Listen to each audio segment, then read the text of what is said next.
Jesús, mi Salvador, amor eterno, amor divino. Ya no falta nada, lo tengo todo, te tengo a ti.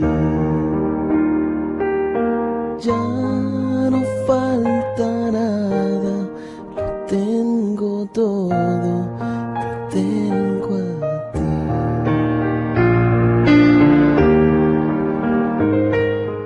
Una vez más sean todos y todas bienvenidas y bienvenidos a su programa Para que tengan vida, un programa de evangelización y de catequesis para que nuestra fe de creyentes se fortalezca, se aumente y madure.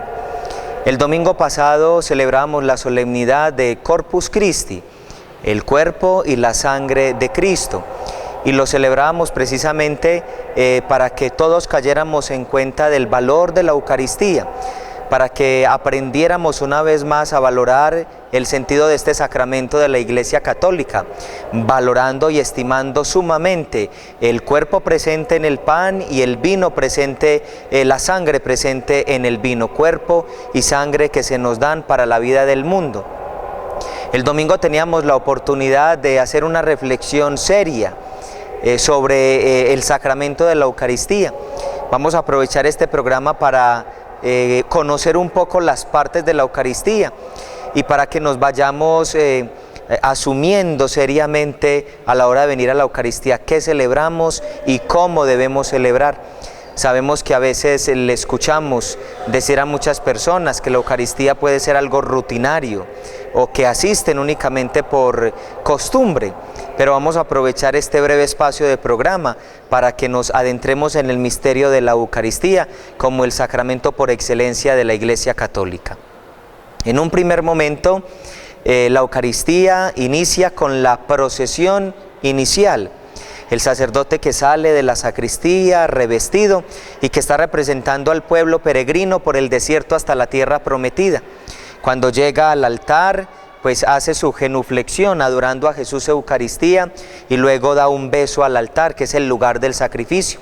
Viene precisamente a este lugar que llamamos presbiterio, el lugar de los presbíteros, y está en este lugar que conocemos como la sede, desde donde el sacerdote va a iniciar el rito, la celebración de la Eucaristía. Para ese momento procesional se tiene un canto de entrada, el pueblo que se dispone para celebrar la liberación, ese sello definitivo de Dios, ese pacto, esa alianza definitiva de Dios con el pueblo, su nuevo pueblo que somos nosotros. Después de ese canto inicial, el sacerdote empieza la celebración invocando a las tres santas personas, el Padre, el Hijo y el Espíritu Santo. Toda acción en la Iglesia, toda acción pastoral, evangelizadora, ha de estar siempre introducida, alientada y animada por la acción de las tres naturalezas que se reúnen en una sola persona, Dios Padre, Dios Hijo y Dios Espíritu Santo. Nunca podríamos iniciar en la Iglesia ninguna celebración, ninguna acción pastoral evangélica sin invocar la presencia del Padre, del Hijo y del Espíritu Santo. Es la Santísima Trinidad la que nos reúne, la que nos dispone para celebrar el banquete del amor, el banquete de la misericordia, el banquete de la Eucaristía. Y por eso iniciamos en el nombre de estas tres personas, el Padre, el Hijo y el Espíritu Santo.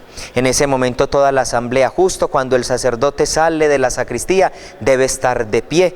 Él es el presidente, in persona Cristo.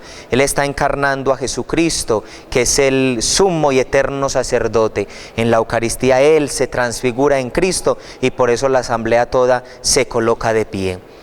Después de hacer la invocación del Padre, del Hijo y del Espíritu, el sacerdote invita a la feligresía, a la asamblea, lo saluda invocando también la gracia del Espíritu Santo, el amor del Padre, la salvación del Hijo. Nuevamente en su saludo inicial recoge al Padre, al Hijo y al Espíritu Santo. El apóstol Pablo en muchas de sus cartas nos da ese saludo, deseando que el Dios de la paz, la salvación de Jesús, la alegría del Espíritu Santo esté con la comunidad creyente, con la comunidad de los fieles. Ese es el saludo inicial. El sacerdote saluda a la asamblea precisamente pidiendo que la gracia del Señor, que la fuerza del Espíritu, que el amor del Padre, que la comunión que da el Espíritu esté con todos los feligreses, a lo que la asamblea responde: y con tu espíritu. Si el sacerdote desea eso a la asamblea para el sacerdote desea también lo mismo. Después de ese saludo, el sacerdote invita a los feligreses, a la asamblea celebrante, a reconocer los pecados. Es un corto momento penitencial, donde todos, sacerdote, asamblea, nos reconocemos débiles, pecadores, necesitados de la misericordia de Dios.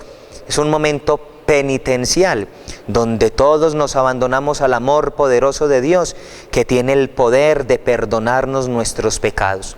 En ese momento penitencial debemos hacer un momentico de silencio. Es un examen de conciencia, una oportunidad de mirarnos para adentro, revisar qué en el día, en la semana estuvo mal y pedirle perdón al Señor. En ese momento el sacerdote nos da una absolución general.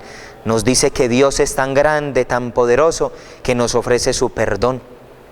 Y termina precisamente ese momento penitencial con un canto apropiado que resume el amor de Dios que siempre nos perdona. Después de ese canto, cuando es domingo o cuando la iglesia tiene alguna fiesta, alguna solemnidad especial, se entona el Gloria.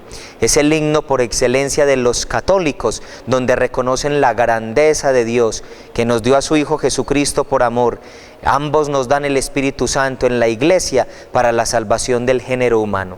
El himno del Gloria, entonado especialmente los días domingos, días de fiesta o de solemnidad en la iglesia. En las semanas, los días de la semana, el tiempo ordinario, se omite este himno del Gloria y se deja únicamente para el domingo, que es la fiesta de los católicos, en la que celebramos la muerte y la resurrección de Jesús. Se omite, por lo tanto, inmediatamente se procede a lo que llamamos la oración colecta. ¿Qué quiere decir? Es una oración que recoge las intenciones de las personas que están en la celebración. Colecta, recoge, reúne, recoge allí todas las intenciones que las personas hayan traído a la celebración. Cada vez que el sacerdote pronuncie ese oremos después del Gloria, y si no hay Gloria porque no es domingo o porque la iglesia no tiene ninguna fiesta o ninguna solemnidad, inmediatamente continúa el sacerdote con lo que estamos mencionando, la oración colecta. Cuando el sacerdote pronuncie oremos, debe dejar un momentico de silencio. Ese momentico de silencio es para que la asamblea coloque la intención particular que trajo a la celebración. Después de unos segundos de silencio, el sacerdote pronuncia la oración estipulada para ese día, para esa fiesta, para ese domingo, para esa solemnidad, y con esa oración está recogiendo todas las oraciones de las personas que han venido a celebrar la Eucaristía. Señor Jesús, mi Salvador, amor eterno, amor divino, ya no falta nada, lo tengo todo, te tengo a ti. Ya no falta nada, lo tengo todo, te tengo a ti.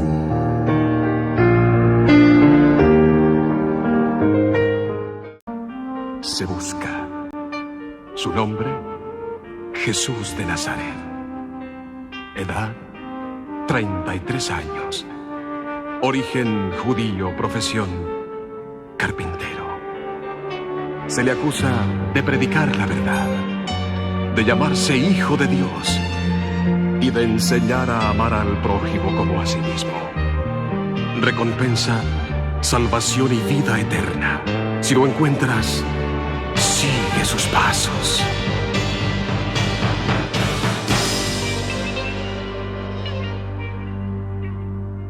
Cristo te ama en espíritu y verdad. Búscalo, búscalo y verás que al fin la paz encontrarás y todo cambiará. Cristo te ama en espíritu y verdad.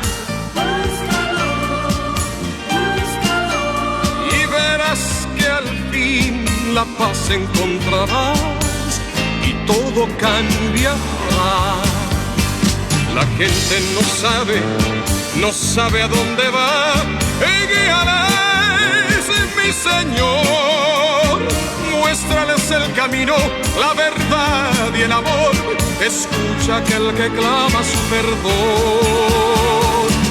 Solo tú nos puedes ayudar, tocando nuestro pobre corazón, para poder sentir la necesidad de creer en ti, Señor.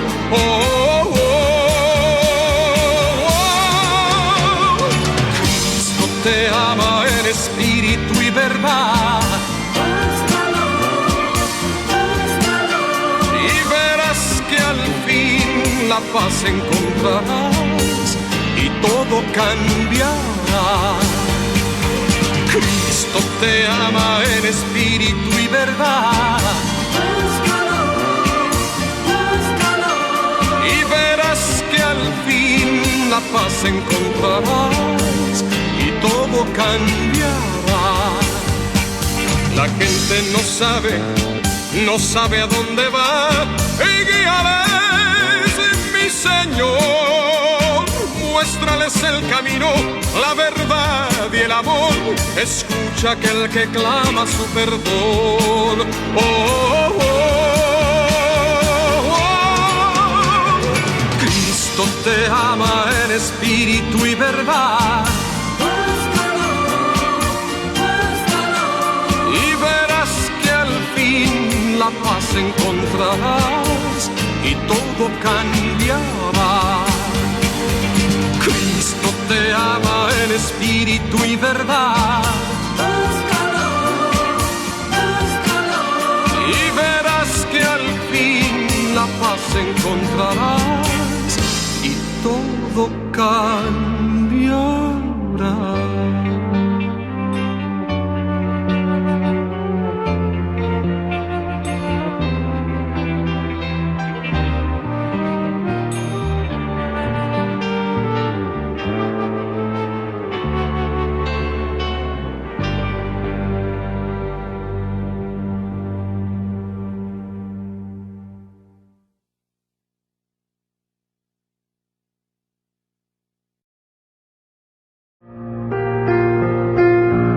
Señor Jesús, mi Salvador, amor eterno, amor divino, ya no falta nada, lo tengo todo, te tengo a ti. Ya no falta nada, lo tengo todo, te tengo a ti.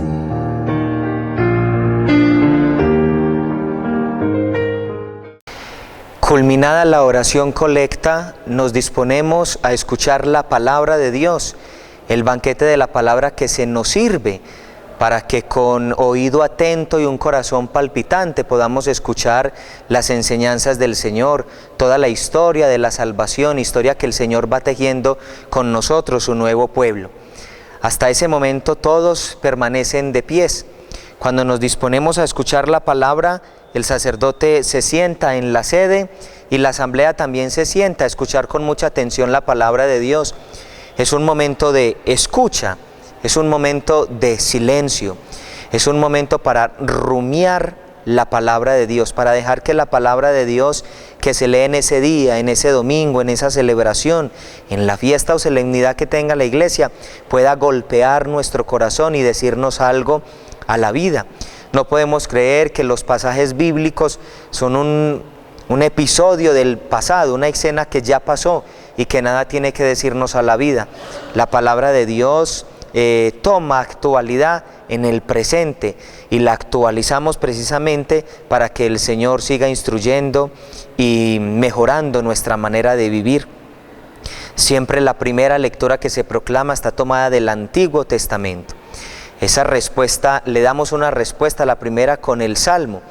En días domingos de solemnidades y de fiestas vamos a tener una segunda lectura que es tomada del Nuevo Testamento, de las epístolas del apóstol Pablo, de Pedro, Santiago, Hebreos. Del Nuevo Testamento vamos a tomar siempre la segunda lectura. Recordemos que es un momento para estar atentos a la palabra de Dios. Terminada precisamente la primera lectura, el Salmo, o si hay alguna solemnidad en la iglesia, fiesta o es domingo, la segunda, se procede al canto interrelacional que llamamos en la iglesia. Es un canto precisamente que prepara para que el sacerdote proclame el Evangelio. Allí nos va a hablar Jesús. Es la mejor manera para acercarnos a la persona de Jesús a través de 4 evangelistas, Marcos, Juan, Lucas y Mateo. El sacerdote se coloca de pie para proclamar el Evangelio. La asamblea inmediatamente también se pone de pie. Cuando el sacerdote se levanta, la asamblea responde inmediatamente, se coloca de pie. El sacerdote nos proclama el Evangelio. Como les decía, desde el Evangelio Lucas, el evangelista Lucas, Juan, Mateo o Marcos. Terminada la proclamación del Evangelio, la asamblea se sienta y el sacerdote se dispone a hacer la homilía.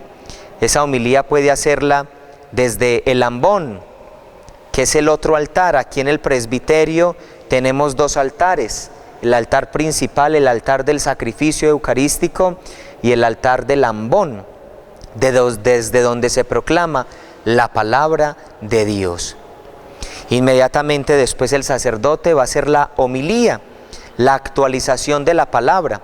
Una reflexión que el Papa Francisco ha venido insistiendo debe ser breve, máximo unos 10 minutos, para que la gente no pierda la atención, no se distraiga fácilmente y pueda la asamblea captar en de 7 a 10 minutos el mensaje central de la palabra de Dios. El mismo Jesús le dice a los discípulos: tengo muchas cosas que decirles, pero ahora no tengo tiempo ni me las van a comprender. Jesús mejor les dijo poquito para que pudieran comprender la grandeza del misterio. El sacerdote en la homilía actualiza la palabra proclamada, da un mensaje a la asamblea para que a la luz de la liturgia de la palabra de este banquete, nuestra vida adquiere sentido y tome unos compromisos. La palabra de Dios no se puede quedar en el simple oído, en la simple memoria o en el corazón. De la mente, del corazón, de los labios, tiene que dar el salto a la vida para poder aplicar lo que el Señor nos pide en su palabra y para que nos parezcamos más a Jesús. Terminada la homilía, viene un momento especial que los sacerdotes poco lo infundimos en los católicos, y es dejar unos minuticos de silencio para que esa palabra de Dios proclamada y luego actualizada por el sacerdote siga rumiándose, se siga llevando al interior del corazón, allí se siga contemplando y nos siga diciendo algo la vida. Quizás el sacerdote en su homilía no podrá decirlo todo, pero nosotros que estuvimos con un oído atento a la palabra de Dios, podemos seguir meditando lo que Él nos pide, lo que el Señor nos exige, lo que Él quiere que hagamos y que es su voluntad. Debemos pues dejar después de la homilía un momentico de silencio para que tanto el presidente, el sacerdote como la asamblea sigamos meditando en silencio la palabra de Dios. Señor Jesús, mi Salvador, amor eterno, amor divino, ya no falta nada, lo tengo todo, te tengo a ti. Ya no falta nada, lo tengo todo, te tengo a ti.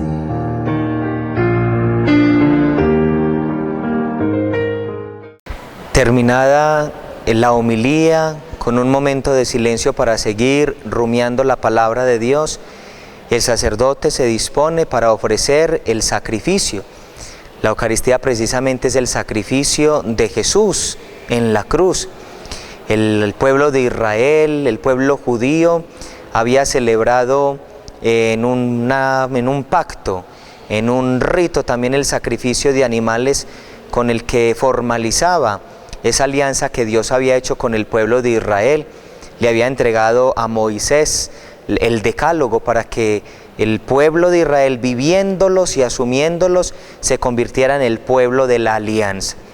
Y precisamente esa alianza quedaba pactada, sellada, formalizada en un rito bañado de sangre. Nos dice el libro del Éxodo que Moisés levantó un altar y allí sacrificaron novillos. Esa sangre era rociada en ese mismo altar y al mismo pueblo. Y esa sangre, signo de vida y de realidad, formalizaba esa alianza que Dios había entablado con el pueblo de Israel. Pero ya no hay necesidad de machos cabríos ni de terneros. El sacrificio único, puro, perfecto y definitivo es el Hijo de Dios, Jesús, que derrama su sangre en el altar de la cruz para darnos vida.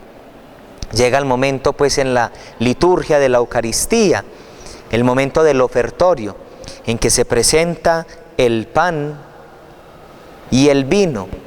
Y precisamente en el pan y el vino está toda la realidad de la humanidad, alegrías, tristezas, sufrimientos, angustias, preocupaciones.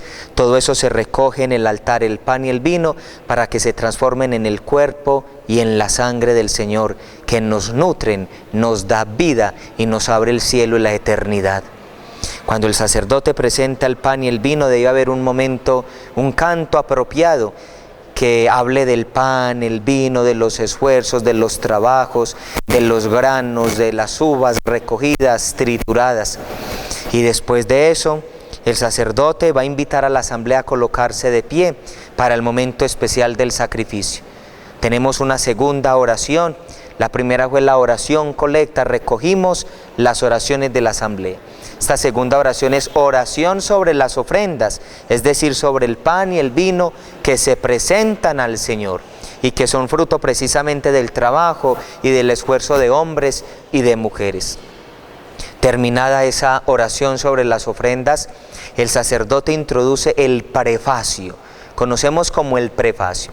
Es el momento, la parte de la Eucaristía que nos introduce a la parte central. Prefacio es una puerta de entrada a lo que se llamará luego la plegaria eucarística, que es el momento central de la Eucaristía, en el que el pan deja de ser pan, el vino deja de ser vino y se convierte en el cuerpo y en la sangre del Señor.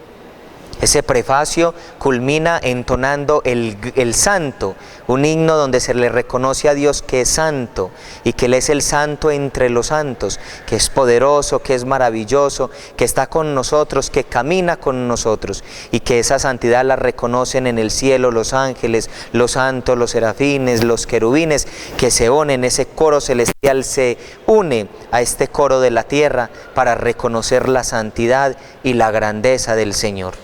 La asamblea en esos momentos debe estar de pies desde el mismo momento en que el sacerdote presenta el pan y el vino. Después del santo con el que culmina el prefacio, llegamos pues al momento central, la plegaria eucarística, en la que a través de gestos, signos y palabras del sacerdote, pues el pan y el vino se convierten en el cuerpo y en la sangre del Señor. La conocemos como la plegaria eucarística. El sacerdote repite aquellas palabras de Jesús en la última cena: tomad y comed todos de él, porque esto es mi cuerpo que será entregado por vosotros. Lo mismo hace con el vino: tomad y bebed todos de él, porque este es el cáliz de la sangre de la nueva alianza, derramada por muchos hombres y mujeres para el perdón de los pecados. Haced esto en conmemoración mía. Ese es el momento central de la Eucaristía. Todos nuestros sentidos deben de estar colocados en el altar del sacrificio. Ya no tenemos un animal que expía nuestros pecados. Tenemos el cuerpo y la sangre de Jesús, que es enviado al mundo para darnos vida, la había derramado en la cruz. Pan y vino se nos ha dado, cuerpo y sangre hemos recibido del amor generoso de Dios. En ese momento en el que es presentado el pan y el vino para que se conviertan en el cuerpo y la sangre, la asamblea debe estar de rodillas. Todos estamos de rodillas contemplando un misterio que nada le queda al sentido. Todo es puro misterio. A veces uno le da dolor cuando en estos momentos centrales de la Eucaristía personas permanecen de pies. Es un momento para estar de rodillas contemplando. También aprovecho para recomendar que no doblemos la cabeza, que no agachemos la cabeza. Cuando el sacerdote precisamente presenta la hostia en la elevación es para que la asamblea la contemple. Lo mismo el vino, cuando levanta el cáliz es para que la asamblea contemple la sangre del Señor.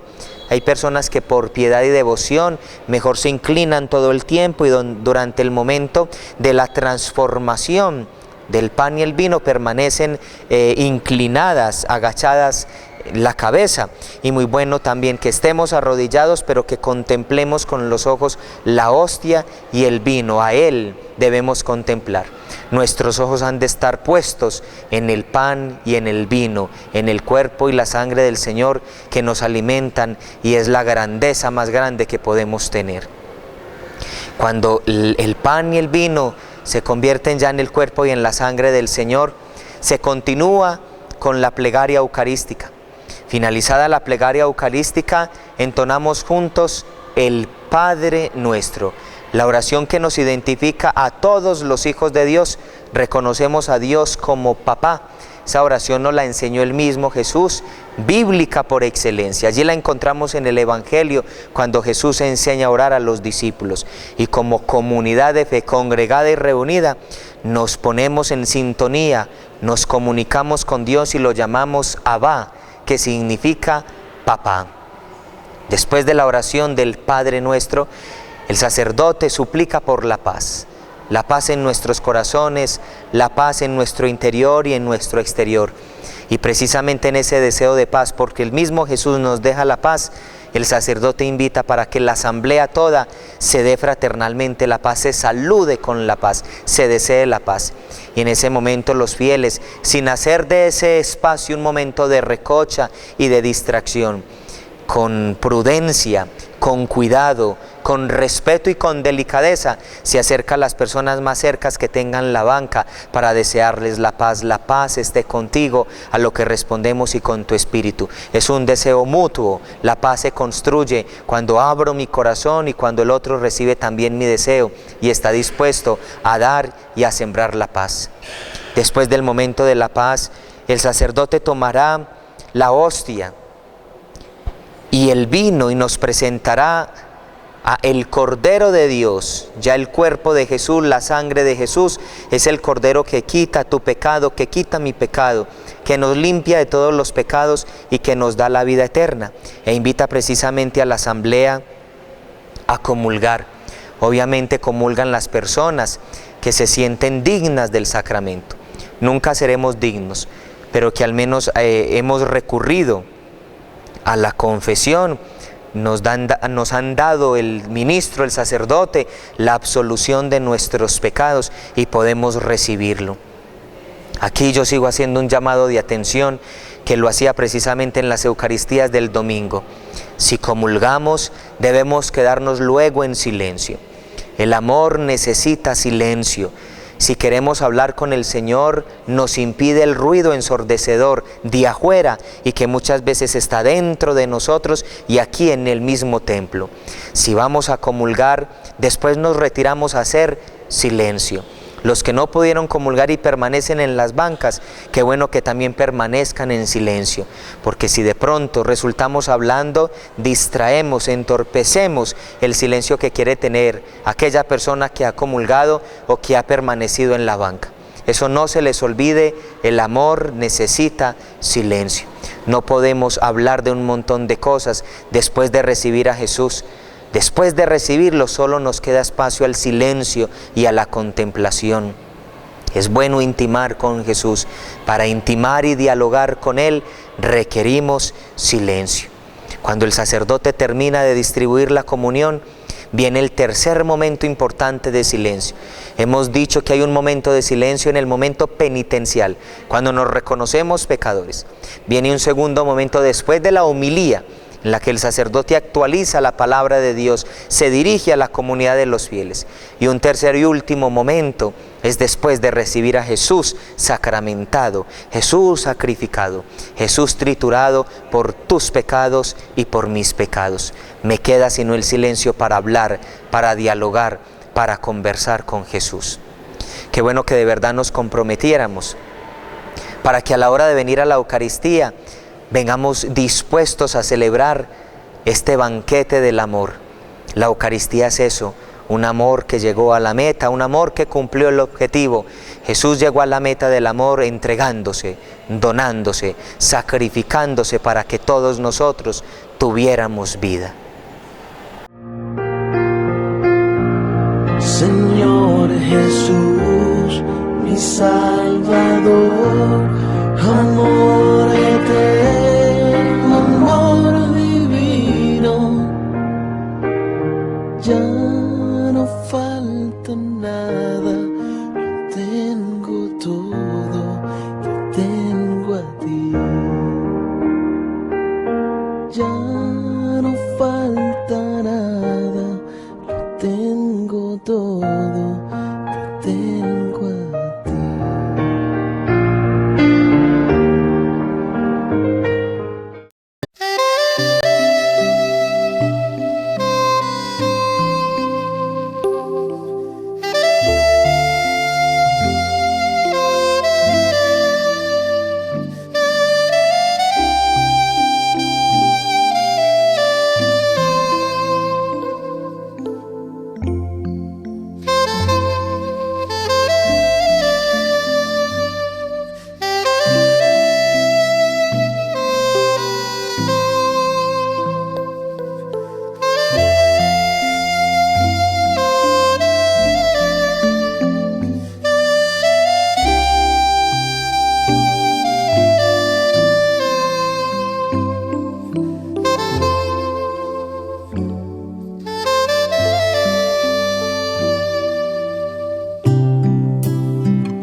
Esperado este momento,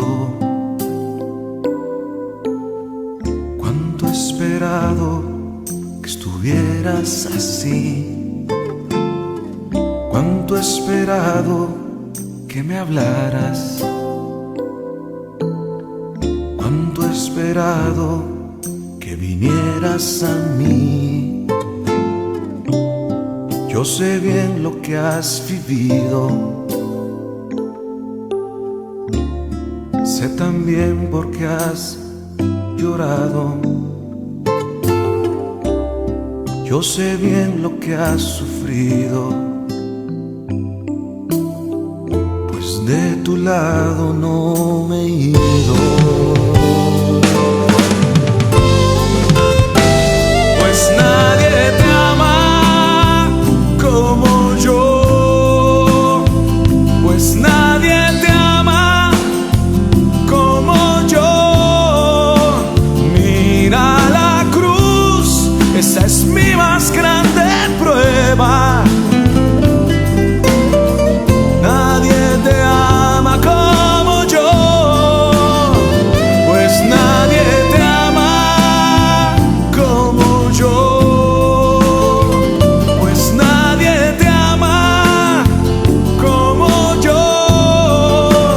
Mira la cruz, fue por ti, fue porque te amo. Nadie te ama como yo.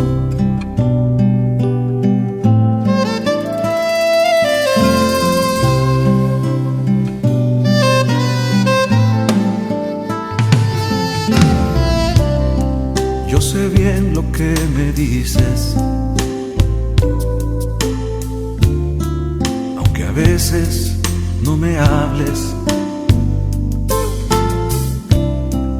Sé bien lo que en ti sientes, aunque nunca lo compartes. A tu lado he caminado, junto a ti yo siempre he ido. Aún a veces te he cargado, yo he sido tu mejor amigo. Pues nadie te ama como yo, pues nadie te ama como yo. Mira la cruz, esa es mi más grande prueba. Nadie te ama como yo, pues nadie te ama, no como yo, pues nadie te ama como yo. Mira la cruz, fue por ti, fue porque te amo. Nadie te ama, no, nadie te ama ni te amará. Nadie te ama como yo.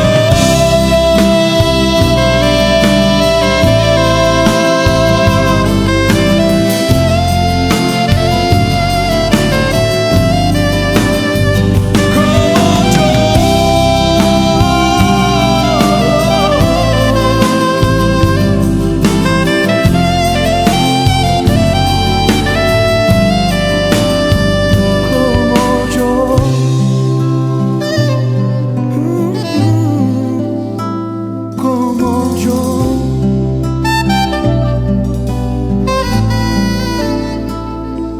como yo.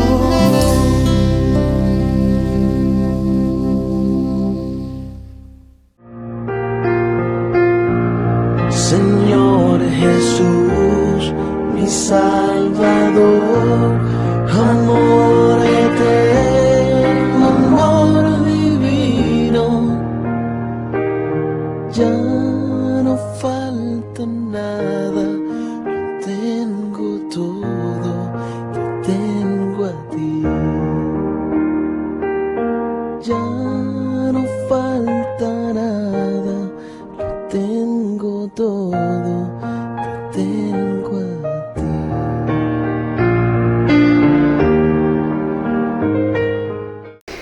Terminada la distribución de la comunión, terminados aquellos momentos de silencio para intimar y dialogar con Jesús, recibidos sacramentalmente, el sacerdote de pies entona la oración post-comunión, la oración después de la comunión, con la que finaliza la celebración de la Eucaristía.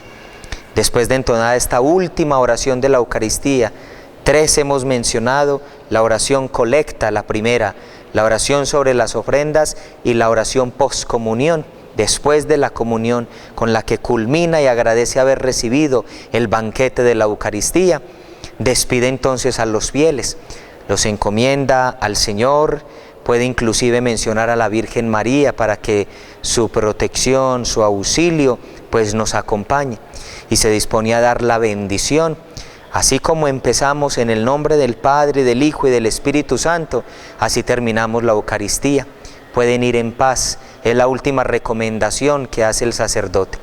Eso quiere decir: vaya y viva fuera lo que aquí celebró. Si venir a participar de la Eucaristía es comulgar con el proyecto de Jesús, tienes que salir también a comulgar con Jesús, a vivir lo que Jesús vivió, sus palabras, su mensaje, sus miradas, sus gestos, sus actitudes, sus comportamientos. Si después de celebrar la Eucaristía sigues viviendo lo mismo, entonces no comulgaste con el Señor. Seríamos simple unos payasos de la fe. seríamos simplemente espectadores de la Eucaristía. Y ha dicho el Papa Francisco que la Eucaristía no es una obra de teatro. Yo las invito y los invito para que en verdad vivamos con una fe profunda la Eucaristía, que nos dispongamos cada que venimos a este lugar para celebrar activamente y vivamente este sacrificio de Jesús en la cruz. Yo decía el domingo pasado, y me respetan la comparación, en el estadio uno se dispone, vibra, se apasiona con su equipo de preferencia. Qué bueno que nosotros que viniéramos a la Eucaristía fuéramos así, vibráramos, nos apasionáramos por lo que aquí celebramos. Que cada que haya que responder algo, respondamos. Cuando haya que aplaudir, aplaudamos. Cuando haya que ponernos de pie, nos colocamos de pie. Cuando debemos estar sentados, sentados, arrodillados, arrodillados. Y que de nosotros haya una respuesta viva, activa, fuerte a lo que tenemos que responder. Una recomendación final. Hay personas que dentro de la Eucaristía contestan el celular. Les suena el celular, contestan en la misa o se salen contestando una llamada. Qué bueno que cada que vinieras a la Eucaristía apagaras el celular. Esto es un encuentro con Jesús, un encuentro vivo y real. La Eucaristía es un encuentro vivo y real con Jesús que no lo da ningún culto evangélico, ningún grupo de oración, ninguna oración individual en tu casa te va a dar lo grandioso que es la Eucaristía, porque es el signo de unidad en el que nos sentimos hijos en el Hijo, en que celebramos el amor de Jesús que llegó a la meta y cumplió el objetivo. Vamos a terminar entonando un precioso himno a la Eucaristía. Aquella noche santa te nos quedaste nuestro, con angustia tu vida, sin heridas tu cuerpo. Te nos quedaste vivo porque ibas a ser muerto, porque iban a romperte, te nos quedaste entero. Gota a gota tu sangre, grano a grano tu cuerpo, un lagar y un molino en 2 trozos de leño. Aquella noche santa te nos quedaste nuestro, te nos quedaste todo amor y sacramento, ternura prodigiosa, todo en ti tierra y cielo, te quedaste conciso, te escondiste concreto, nada para el sentido, todo para el misterio. Aquella noche santa te nos quedaste nuestro, vino de sed herida, trigo de pan hambriento, toda tu hambre cercana, tu blancura de juego. En este frío del hombre y en su labio reseco, aquella noche santa te nos quedaste nuestro. Te adoro Cristo culto, te adoro trigo tierno. Que el Señor los bendiga y la Virgen los acompañe. Señor Jesús, mi Salvador, amor eterno, amor divino, ya no falta nada, lo tengo todo, te tengo a ti. Ya no falta nada, lo tengo todo, te tengo a ti.